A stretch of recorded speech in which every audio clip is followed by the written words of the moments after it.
Before we jump into the bottomless ocean of the pronoun order, let's first discuss the questions like, does the order of pronoun matter?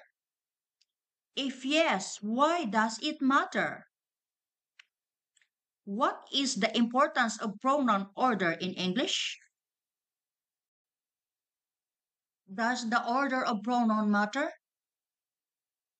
If we divide our conversation in English, we can divide it into two categories. One is formal conversation and the other one is informal.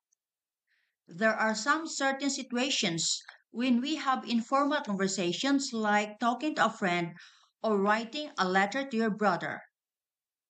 On the other hand, there are some formal situations when we need to have a conversation in a formal way. Now, the order of pronouns in English doesn't matter when engaging in informal conversations, but it does matter when it comes to have a formal conversation.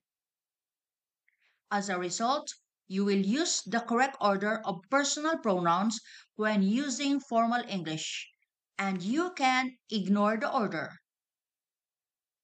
Therefore, the order of the personal pronouns matters in formal situations, whereas it doesn't matter in informal situations.